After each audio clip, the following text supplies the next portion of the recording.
ในวันที่19พฤษภาคมที่ผ่านมานี้ท่านคำเวียนปัญญานุวงศ์รองเจ้าแขวงบุรีคำไซรองหัวหน้าคณะสีนำการสำรวจพลเมืองและที่อยู่อาศัยทั่วประเทศครั้งที่5คันแขวงพร้อมด้วยทีมงานได้ลงสุกอยู่ติดตามการลงเก็บกำข้อมูลภูมิศาสตร์ GIS อยู่เมืองคำเกิดและเมืองปักกะดิ่งโดยมีท่านไสอัมพรศรีหาวงศ์หัวหน้าแผนกแผนการและการลงทุนแขวงคณะสีนำการเดินสำรวจคันแขวงมีคณะสีนำคันเมืองและนักเดินสำรวจคันเมืองเข้าร่วม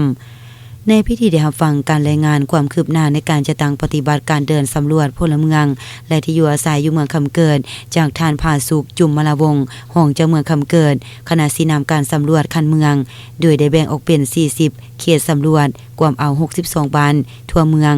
ปัจจุบันเก็บกำข้อมูลสำเร็จ13บ้านเท่ากับ20ส่วนห้อยของเขตสำรวจคาดว่าจะบ่สำเร็จตามแผนที่กำหนดเนื่องจากว่ามีนักเดินสำรวจเพียงแต่4ท่านและความเอาหมดทุกบ้าน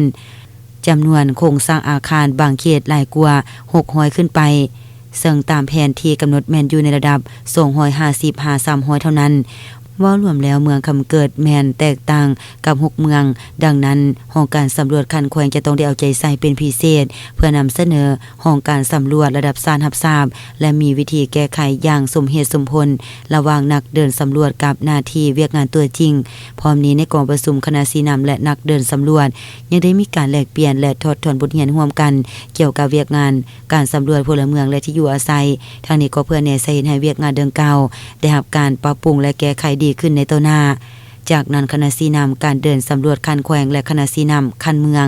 ยังได้ลงเบิงตัวจริงในการจะตั้งปฏิบัติเวียกงานของการสำรวจพลเมืองอยู่เขตบ้านโพนแพงและในมือเดียวกันนั้นตอนบ่ายท่านยังได้สีนำการสำรวจพลเมืองและที่อยู่อาศัยอยู่เมืองปักกะดิ่งพร้อมทั้งได้รับฟังการรายงานความคืบหน้าการลงเก็บกำข้อมูลภูมิศาสตร์ GIS จากท่านเพียงเพิ่นจิตคณะประจำภาคเมืองคณะสีนำการสำรวจคันเมืองอยู่เมืองปักกะดิ่งโดยได้แบ่งออกเป็น40เขตสำรวจกว่าเอา2บ้านปัจจุบันเก็บกำข้อมูลสำเร็จ25เขตเท่ากับ63ส่วนห้อยของเขตสำรวจคาดว่าจะให้สำเร็จตามแผนที่กำหนด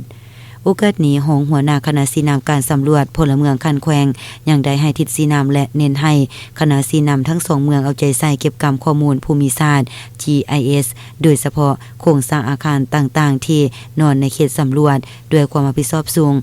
นำใส่บทเรียนและความรู้ที่ได้ฝึกอบรมมาเข้าในการจัดตั้งครั้งนี้ให้มีประสิทธิภาพและประสิทธิผลสูงสุดเอาใจใส่ศึกษาแนวคิดและปลุกระดมจัดตั้งโฆษณาเผยแพร่นิติกรรมเพื่อให้ทุกภาคส่วนเข้าใจแจ้งหำหูอย่างทั่วถึงต่อจุดประสงค์และระดับคาดหมายของการสำรวจพลเมืองและที่อยู่อาศัยในครั้งนี้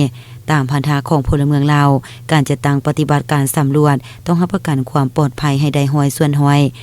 จากนั้นก็ได้ลงไปเบิงตัวจริงในการจะตั้งปฏิบัติของการสำรวจพลเมืองอยู่เขตบ้านโพนซีซึ่งเห็นว่าคณะพิสอบและนักเดินสำรวจแม่นเอาใจใส่ตนที่เวียกงานของตนอย่างแท้จริง